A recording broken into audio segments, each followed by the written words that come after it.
ಪತ್ರಕರ್ತರ ವೇದಿಕೆ ಬೆಂಗಳೂರು ಇದರ ಉಡುಪಿ ಜಿಲ್ಲಾ ಘಟಕದ ವತಿಯಿಂದ ಕುಂಜೂರಿನಲ್ಲಿ ನಡೆದ ಹಿರಿಯರೆಡೆಗೆ ನಮ್ಮ ನಡಿಗೆ ಕಾರ್ಯಕ್ರಮದಲ್ಲಿ ಪತ್ರಿಕೋದ್ಯಮ ಕ್ಷೇತ್ರದಲ್ಲಿ ಸುದೀರ್ಘ ಸೇವೆ ಸಲ್ಲಿಸಿರುವ ಹಿರಿಯ ಪತ್ರಕರ್ತ ಜಾನಪದ ಸಂಶೋಧಕ ಕೆಎಲ್ ಕುಂಡಂತಯ್ಯ ಅವರಿಗೆ ಪತ್ರಿಕಾ ದಿನದ ಗೌರವ ಪ್ರಶಸ್ತಿಯನ್ನು ಪ್ರದಾನಿಸಲಾಯಿತು.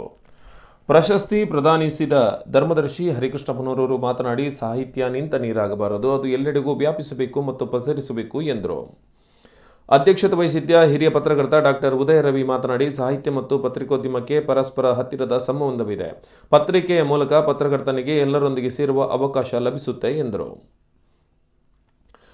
ಪತ್ರಿಕಾ ದಿನದ ಗೌರವ ಪ್ರಶಸ್ತಿ ಸ್ವೀಕರಿಸಿದ ಹಿರಿಯ ಪತ್ರಕರ್ತ ಕೆಎಲ್ ಕುಂಡಂತಯ್ಯ ಮಾತನಾಡಿ, ಪತ್ರಕರ್ತ ಕೇವಲ ವರದಿಗಾರಿಕೆಗೆ ಮಾತ್ರ ಸೀಮಿತವಾಗದೆ ಪತ್ರಿಕೆಗೆ ಅವಶ್ಯವಾಗಿರುವ ಮತ್ತು ತನ್ನ ಆಸಕ್ತಿ ಕ್ಷೇತ್ರದ ಬಗ್ಗೆ ಕ್ಷೇತ್ರ ಕಾರ್ಯ ನಡೆಸುವತ್ತಲೂ ತನ್ನ ಗಮನ ಹರಿಸಬೇಕು ಎಂದರು.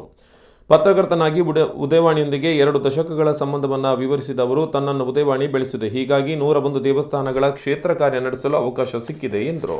ಸಾಹಿತ್ಯಾಭಿಮಾನಿಗಳಾದ ವಿಶ್ವನಾಥ್ ಶೆಣೈ ಉಡುಪಿ, ಸುರೇಶ್ ಪೈ, ಕರುಣಾ ಸುರೇಶ್ ಪೈ, ಪ್ರಶಾಂತ್ ಕಾಮತ್ ಕುಕ್ಕಿಕಟ್ಟೆ, ಕಸಾಪ ಉಡುಪಿ ತಾಲೂಕು ಕಾರ್ಯದರ್ಶಿ ಜನಾರ್ದನ ಕಡಬರು, ಯುವವಾಹಿನಿ ಕಾಪು ಘಟಕದ ಅಧ್ಯಕ್ಷ ಸಚಿನ್ ಕುಮಾರ್, ಪತ್ರಕರ್ತ ರಾಕೇಶ್ ಕುಂಜೂರು ಮೊದಲಾದವರು ಉಪಸ್ಥಿತರಿದ್ದರು.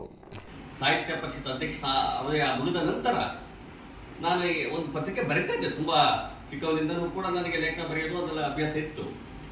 ಆ ಸಂದರ್ಭದಲ್ಲಿ ಒಂದು ಪತ್ರಿಕೆ 62 ನಾನು ಹುಟ್ಟಿರಲಿಲ್ಲ, ಒಳ್ಳೆಯ ಪ್ರತಿಫಲವನ್ನು ಕೊಡಬಹುದಾದಂಥ ಒಂದು ಸುಂದರ ಕಾರ್ಯಕ್ರಮ ಅನಾವರಣ ಆಗ್ತದೆ. ನಾನು ಬಹಳಷ್ಟು ಯಾವಾಗಲೂ ಸಿಂಪಲ್ ಆಗಿರಬೇಕು ಅಂತ ನಾನು ಭಾವಿಸ್ತೇನೆ.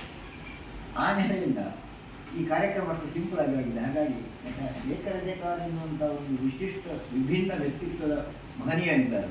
ಅವರು ಬಹುಶಃ ಮಾಡಿದ ಸನ್ಮಾನಗಳಿಗೆ ಲೆಕ್ಕ ಇದೆ ಅಂತ ಇವತ್ತು ನನ್ನ ಮನೆಗೆ ಬಂದು ನನಗೆ ಸನ್ಮಾನ ಮಾಡುವುದರ ಮೂಲಕ ಅಲ್ಲ, ಇವತ್ತು ಇಲ್ಲಿ ಸನ್ಮಾನ, ನಾಳೆ ಇನ್ನೆಲ್ಲಿಯೋ ಬೆಂಗಳೂರಿನಲ್ಲಿ ಈ ರೀತಿಯಲ್ಲಿ ಈಗ ನನಗೊಂದು ಪ್ರಶ್ನೆ ಉಂಟು. ಈಗ ಹಾಗೆ ಸನ್ಮಾನ ಮಾಡಿ ಒಂದು ಧನ್ಯತಾ ಭಾವವನ್ನು ಹೊಂದಿ ಇವತ್ತು ಮನೆಗೆ ಹೋಗುವಂಥ ಈ ಮನುಷ್ಯ ಒಂದು ಸನ್ಮಾನ ಆಗಬೇಕು ಅಂತ ನಾನು ಭಾವಿಸ್ತೇನೆ.